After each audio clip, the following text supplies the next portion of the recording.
As many of you have heard me discuss in public and in private conversations over the past year, I believe the Senate is moving gridlock from here on this Capitol Hill to all across the city and across the nation. The reason for that is how we do nominations and the length of time on nominations. It's time for the Senate to fix the Senate's rules. Here's how it works. As this body knows extremely well, we have over 1,000 nominees that come from the president. In the first year of a new presidency, a vast amount of time is spent in getting those 1,000 people through the nomination process. Each one of those is selected by the White House. They do their own vetting, and then they send them over to the Senate. The Senate has the constitutional responsibility for advice and consent. When they come to the Senate, they'll go through background checks, evaluations, conversations with staff on both sides of the aisle, then come to the committee. They'll go through a committee process and a hearing. They're voted on in that time period, and then they move to the floor.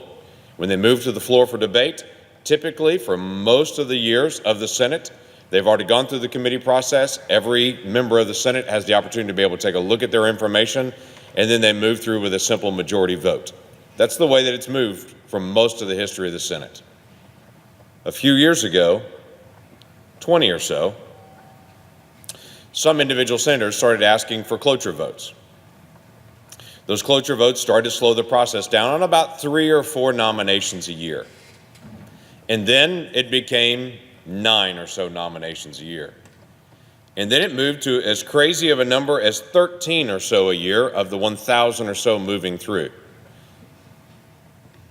That became such a nuisance that in 2013, my Democratic colleagues called for something they called the nuclear option, to say we'll just take nominations not from 60 required to be able to get to cloture, but just a 51. There's a lot of debate and internal conversation about that because Republicans, quite frankly, were holding up 15 or so nominations a year in the cloture process. So there was a big debate about that. In the beginning of President Obama's second term, Republicans and Democrats came together and they changed the rules of the Senate for 2 years and said, okay, truce. The simple rule of the Senate was for any cloture vote, if there was one called for, again, typically you'd never call for one, but if there was one called for, it'd be 2 hours of debate for a district court judge, 8 hours of debate for most nominees, and 30 hours of debate for Supreme Court, Circuit Court, or a cabinet level. But again, even Harry Reid, when he stood on the floor, said this would be only, his words, extraordinary circumstances you should ask for a cloture vote at all. But if they were asked for, it would be 2 hours, 8 hours, or 30 hours. Prior to that, all nominations were 30 hours of debate, literally taking up an entire day to move one person, knowing that you have to move 1,000. Then, a few months later after that, still in 2013, Democrats still frustrated that Republicans were calling on some cloture votes still, moved to have the nuclear option entirely and just transition all nominations except for Supreme Court to just 51. So now they had the rule of expediting 2 hours, 8 hours, and 30 hours, and the new ability to move them all with just 51 votes. Quite frankly, if you're going to change the rule to 51 votes, you probably need to change the cloture rule as well. They just did it in reverse. Change the rule for how many hours it would take, and then later change the rule for how many people it takes to go through the process. Now what's happened? Remember, I argued that we had 13, 14, 15 people held up in cloture in a year? This year so far, there have been 64 nominations held up in a cloture vote. That is 64 days in the Senate. We could do nothing else but sit here in waiting. Now, it wasn't for debate. It may sound like it's being held for 30 hours of debate for that time period. Debate normally didn't happen. Most of the time, this chamber was just empty. It was just 30 hours were demanded to shut down the body as a whole. 64 of those in this year. What has it brought us? It's brought us more animosity. It's brought us more division and more frustration. And when my Democratic colleagues a few years ago were screaming that we should have the nuclear option because Republicans were so irrational with 15 cloture votes, we've watched 64 occur this year. Earlier this week, I sat down with the Rules Committee.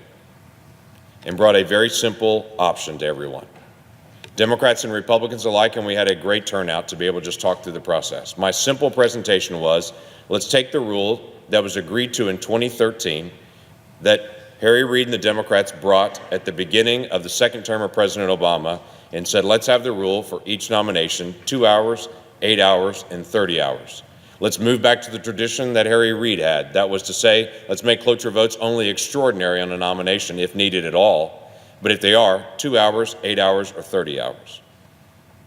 To do the exact same thing now is what was agreed on in 2013 and 2014.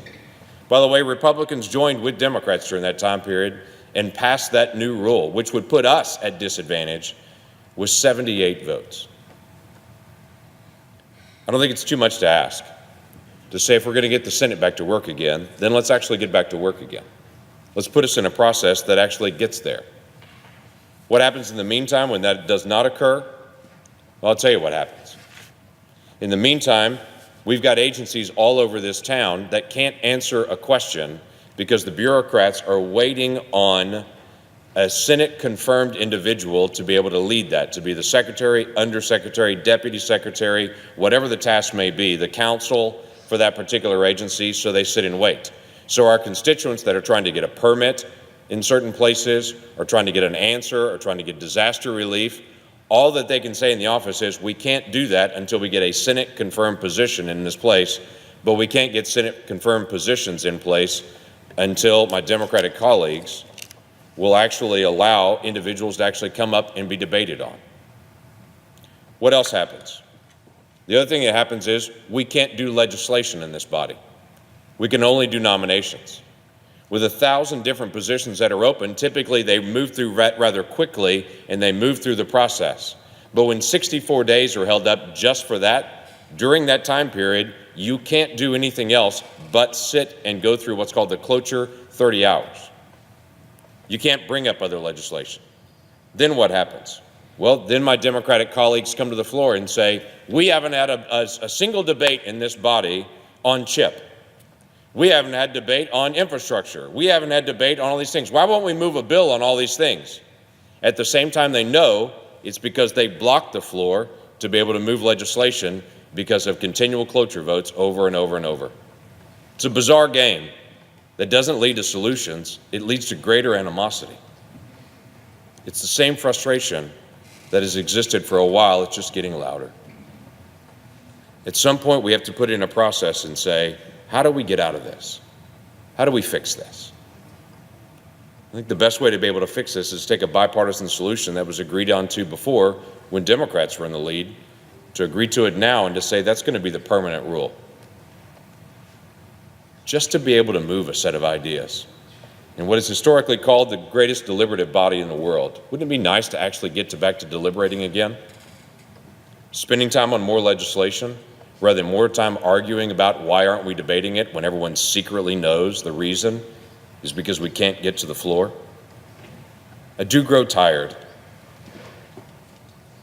I grow tired of hearing all the political statements and accusations. Republicans hate children. They want to throw them out. They don't want them to have health care. They hate people of color. They're trying to exclude people from voting. They're trying to keep people from having tax. They only care about the wealthy. It's just over and over and over, when at the same time the undercurrent is out there to block all legislation and to keep anything from being discussed on the floor. It's an interesting strategy to paint your quote-unquote enemy, but it doesn't help the country. Intentionally divisive without a solution. In 2001, the first year of a new president,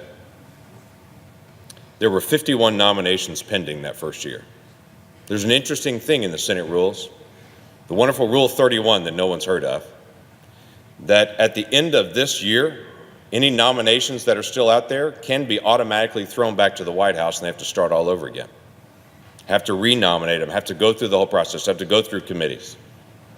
But at the end of the first year, President Bush, there were 51 nominations still sitting there at the end of that year. 49 of them, this body by unanimous consent just said, no, we'll just hold them over, we're fine. We don't have to send them all the way back to the president. In 2009, in President Obama's first term, there were 72 folks. 64 of those, this body, every Republican and Democrat together just agreed, no, let's just leave them here. Let's not make them go through the whole process again. That would be absurd. As of right now, we have 122 pending at the end of President Trump's first year.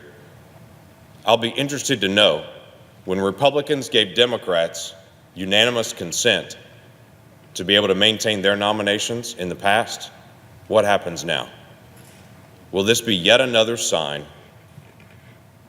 of just pure politics rather than actually helping the country get stuff done?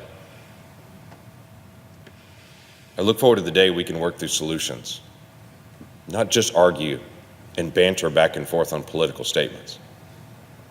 If we're going to get stuff solved, let's not pretend and play games and put each other down. Let's actually sit down in the room and get stuff solved.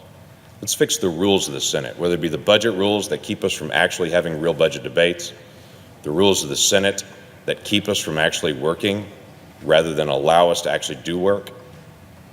The rules of the Senate and the process in the Senate is determined by the senators. So we alone are to blame when the Senate's not working. There's no finger pointing. There's no it's that party. There's no it's that person. It's all of us. So my recommendation is simple. Let's fix it. Let's resolve the issue. Let's do the right thing the right way. With that, Mr. President, I yield the floor. Mr. President.